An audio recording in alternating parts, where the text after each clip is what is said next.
Bismillahirrahmanirrahim. Assalamualaikum warahmatullahi wabarakatuh.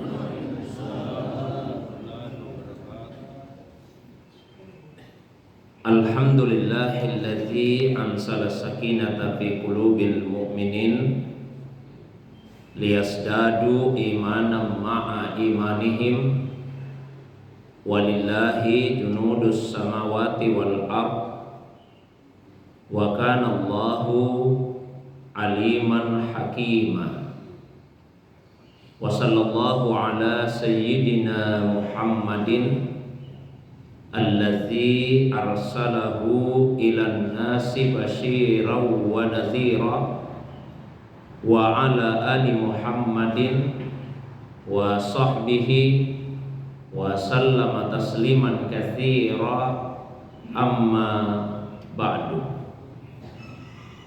Bapak Ibu jamaah subuh yang semoga dirahmati, dimuliakan oleh Allah Subhanahu wa taala.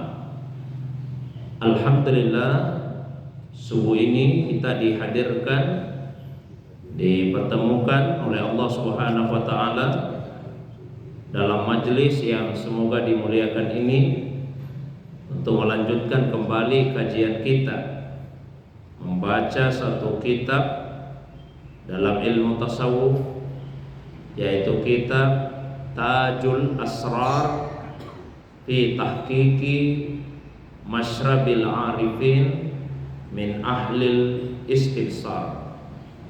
Kitab ini ditulis oleh Al-Arifu Billahi Syekh Yusuf Al-Makassari Tajul Khalwati Qaddasallahu sirrah. Salawat dan salam semoga Allah curahkan kepada kekasih kita Rasulullah Muhammad sallallahu alaihi wasallam, begitu pula kepada keluarga beliau, para sahabat dan juga pengikutnya yang senantiasa istiqamah menghidupkan sunnah Nabi sallallahu alaihi wasallam. Jamaah subuh yang dirahmati, dimuliakan oleh Allah SWT, masih bagian dari pembahasan tentang ma'iyah Allah dan ihatanya. Ma'iyah dalam arti Allah Subhanahu wa taala senantiasa bersama dengan hamba-hambanya. Ihata artinya Allah Subhanahu wa taala meliputi segala sesuatu. Saya lanjutkan apa yang beliau tuliskan di dalam kitab Tajul Asrar ini. Qala al-musannifu nafa'anallahu bi ulumihi wa ulumi masyayikhihi wa talamizatihi fid daraini, amin ya rabbal alamin. Wa yuqalu fi hazihil ihatati ihatatul ma'iyyah al ma'lumu al mafhumu bihima aidan biha aidan indal arifi al kamili la ka ihatati ahadis syai'aini al ma'lumu biha aidan indan nasi jami'an. Fafham wa ta'ammal tahsulu laka subdatul ulumi tahqiqiyati wa khulasatul fuhumi tadqiqiyati wa lisyiddati tamami ma'iyyatihi subhanahu wa ta'ala ma'ana wa ihatatuhu bil kulli kada an la yatamayyasu anna wa anil kulli illa min haisul mafhumi faqat. Kannari masalan idza stawalat alal hatab fa innaha la yatamayyasu anhu illa min haisul mafhumi faqat. Al-hatabu qa'imun bi nafsihi wan naru qa'imatun bil hatab. Fan naru nar wal hatabu hatab, kama qila al abdu abdun wa in taraqqa war rabbu rabbun wa in tanazzala. Yang artinya penulis kitab ini yaitu Syekh Yusuf Al-Makassari, semoga Allah memberikan manfaat kepada kita melalui ilmunya, ilmu dari para guru-guru dan murid-muridnya di dunia dan di akhirat. Beliau berkata, maka ihata yang seperti ini, ihatanya Allah Subhanahu wa taala, dinamakan dengan ihatatul ma'iyah. Ihata ma'iyah, meliputi yang membersamai, yang dikenal dan dipahami oleh orang yang arif, yang mengenal Tuhannya al-kamil dan sempurna pengenalannya. Tidak seperti sesuatu yang meliputi sesuatu yang lain, yang dikenal juga oleh manusia secara keseluruhan. Maka pahamilah dan renungkanlah, niscaya engkau akan memperoleh inti dari ilmu tahqiqiyah dan khulasa, inti dari pemahaman yang mendalam. Dan karena kuatnya kesempurnaan ma'iyah, kebersamaan Allah Subhanahu wa taala bersama dengan kita, dan kuatnya ihata, meliputinya Allah Subhanahu wa taala terhadap segala sesuatu, hampir-hampir tidak bisa dipisahkan, tidak bisa dibedakan dengan kita dan dari segala sesuatu, kecuali hanya dari segi pemahaman saja. Seperti api misalnya, apabila ia telah membakar secara menyeluruh pada satu kayu bakar, maka tidak bisa lagi dipisahkan yang mana apinya, yang mana kayu bakarnya, kecuali hanya dari segi pemahaman saja, bahwasanya kayu bakar itu ada dengan dirinya sendiri, sementara api ada karena adanya kayu bakar. Jadi beliau ingin menjelaskan tentang apa yang dimaksud dengan ma'iyah Allah bersama dengan hamba, dan apa yang dimaksud dengan ihata, bahwa Allah itu meliputi segala sesuatu. Yang lalu saya berikan perumpamaan bahwa ada kebersamaan yang dipahami oleh semua manusia secara umum. Ada kebersamaan yang bersifat khusus yang dipahami oleh orang-orang yang arif billah. Misalnya bersama yang dipahami secara umum. Contoh, ini ada gelas, kemudian ini ada botol. Kita katakan bahwa botol ini bersama dengan gelas. Itu pemahaman secara umum, semua orang paham. Kalau saya duduk di sini, kemudian ada orang lain duduk di sebelah saya, ya, maka dikatakan bahwa saya bersama dengan orang tersebut. Seperti itulah pemahaman secara umum. Tapi bukan itu yang dimaksud dengan ma'iyahnya Allah Subhanahu wa taala. Karena kalau dipahami seperti itu, maka Allah Subhanahu wa taala bertempat bersama-sama dengan makhluknya. Dan seperti itulah yang dipahami oleh sekelompok orang. Seakan-akan Allah Subhanahu wa taala ada di langit, kemudian Rasulullah mi'raj ke sana, lalu bersama-sama di suatu tempat bersama dengan Nabi sallallahu alaihi wasallam. Bukan ma'iyah seperti itu yang dimaksud di beberapa ayat Al-Quran, ya, tapi yang dimaksud dengan ma'iyahnya Allah adalah ma'iyah ihata, bersama yang meliputi, dan ihatanya Allah ihata yang membersamai. Kira-kira untuk mendekatkan pemahaman, Pak, mendekatkan pemahaman, walillahil masalul a'la. Misalnya antara gelas ini, antara gelas dengan warna putihnya. Jadi gelas dan putih ini bersama-sama, ya, dan putih ini meliputi seluruh gelas, ya. Jadi gelas dan putih bersama-sama, kemudian putih meliputi seluruh gelas, sehingga hampir-hampir tidak bisa dipisahkan. Ya, apa kita bisa memisahkan putih ini dari gelasnya, sehingga kemudian putihnya tersendiri, gelasnya tersendiri. Hampir-hampir kita tidak bisa untuk memisahkannya. Nah, itulah yang beliau perumpamakan ketika ada satu kayu bakar yang kemudian terbakar oleh api, dan api itu membakar secara keseluruhan.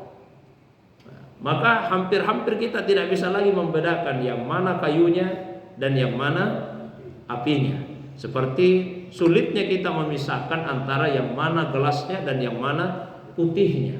Kecuali dari segi pemahaman. Maksudnya apa? Ya, kita bisa memahami bahwa putih itu tidak bisa berdiri sendiri. Jadi putih tidak bisa berdiri sendiri. Kan tidak ada Pak ini warna putih tersendiri. Putih itu mesti melekat pada sesuatu yang lain.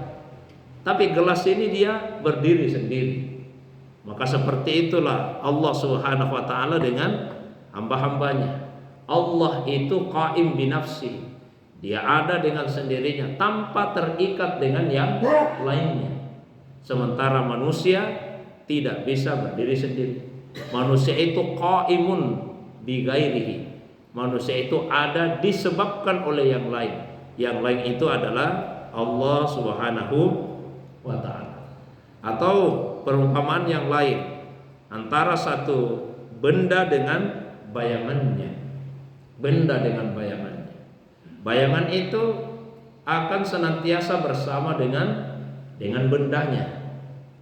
Bayangan tidak akan bisa memisahkan diri dari benda. Apa kita pernah melihat ada bayangan saja tidak ada bendanya? Tidak. Begitu ada bayangan, maka secara otomatis bendanya tentu ada. Ya, tapi tidak bisa dibalik. Kita tidak bisa mengatakan bahwa benda itu ada karena bayangan, bukan. Bayanganlah yang ada karena ada bendanya, bukan benda yang ada karena ada bayangan. Jadi seluruh makhluk itu adalah zil, adalah bayangannya Allah Subhanahu wa ta'ala. Manusia makhluk tidak bisa ada kalau tidak ada Allah Subhanahu wa ta'ala. Maka dia disebut dengan qaimun billah, ada karena Allah. Allah Subhanahu wa ta'ala lah yang keberadaannya tidak tergantung kepada sesuatu yang lain. Itulah sebabnya para ulama tasawuf menyatakan bahwa yang ada secara hakikat hanyalah Allah Subhanahu wa ta'ala saja. Selain Allah tidak ada secara hakikat. Karena selain Allah Subhanahu wa ta'ala itu pada dasarnya hanya diadakan saja, hanya diciptakan saja. Tapi bagaimanapun juga tetap ini dua hal yang berbeda. Seperti tadi antara api dengan kayu bakarnya. Api ya api, kayu bakar ya kayu bakar. Api tidak bisa berubah menjadi kayu, kayu tidak bisa berubah menjadi api. Begitulah adanya. Hamba itu tetaplah hamba. Bagaimanapun juga seorang hamba tetap hamba. Tidak bisa dia menjadi Tuhan. Kita ini hamba tetap sebagai hamba. Wa in tarakka, meskipun keadaan kita menanjak, meninggi, dengan ibadah-ibadah yang dilakukan, dengan zikir-zikir, dengan ritual-ritual yang lainnya, kemudian spiritualitas kita meningkat, tapi bagaimanapun juga seorang hamba tetap hamba, tidak bisa menjadi Tuhan. Itu yang beliau tegaskan. Al-abdu abdul wa in taraka. Sebaliknya, warabbu rabb wa in tanazzal. Tuhan itu tetaplah Tuhan meskipun dikatakan Tuhan turun. Secara bahasa, contoh di dalam Al-Qur'an, di dalam hadis misalnya disebutkan, yanzilu rabbuna ila sama'id dunya hina yabqa sulusul lail al-akhir. Allah Tuhan kita turun ke langit dunia ketika tersisa sepertiga malam yang terakhir. Apakah kemudian karena Allah turun kemudian Allah menjadi hamba? Tidak. Bagaimanapun juga hamba tetap hamba dan Tuhan itu tetaplah Tuhan. Wal makna, maksudnya adalah wal makna innal abda abdun wa insara faniyan fillahi wa baqiyan bihi ta'ala wa yattasifu bi ba'di sifatihi ta'ala wa innar rabba rabbun wa in zahara fil abdil mazkur wa yatajalli wa yata'ayyanu fihi wa yattasifu bi ba'di awsafil abdi fafham wa la taqla wa illa fama'aluka ilan nari wal iyazu billah. Kemudian kata beliau, yang dimaksud dengan hamba tetap hamba, kemudian Tuhan itu tetaplah Tuhan, adalah meskipun seorang hamba sudah fana, dirinya lebur dalam kebakaan Allah Subhanahu wa taala, sehingga kemudian dia baka disebabkan bakanya Allah Subhanahu wa taala. Dan meskipun seorang hamba dikaruniai oleh Allah sifat-sifat dengan sifat-sifat Allah taala, tapi bagaimanapun juga dia tetap hamba, Tuhan itu tetaplah Tuhan. Meskipun Allah Subhanahu wa taala menampakkan pada hambanya dan bertajalli kepada hambanya tersebut, sehingga dia memiliki sifat-sifat seperti sifat-sifat hamba. Pahami dan jangan sampai salah, kata beliau. Jika tidak, maka itu akan mengantarkanmu kepada api neraka. Dan kita berlindung kepada Allah Subhanahu wa taala dari hal yang semacam itu. Mananya apa? Jamaah yang dirahmati, dimuliakan oleh Allah Subhanahu wa taala. Saya berikan satu ilustrasi seperti ini. Allah Subhanahu wa taala itu bertajalli karena pada awalnya Allah Ahad, sehingga dia tersembunyi. Lalu Allah Subhanahu wa taala ingin nampak. Allah kemudian bertajalli. Tajalli Allah ada 3 macam. Ada yang disebut dengan tajalli umumi, al-ijadu wal halqi umuman. Sederhananya tajalli secara umum. Yang kedua tajalli khususi. Dan yang ketiga tajalli aini. Yang dimaksud dengan tajalli umumi, tajalli secara umum, fa aina ma tuwallu fasamma wajhullah. Kemanapun kalian menghadap, disitulah wajahnya Allah. Apapun yang kita pandang, itu hakikatnya adalah tajalli, refleksi, pantulan, manifestasi dari Allah Subhanahu wa taala. Itu tajalli yang bersifat umum. Kemudian ada tajalli yang bersifat khusus.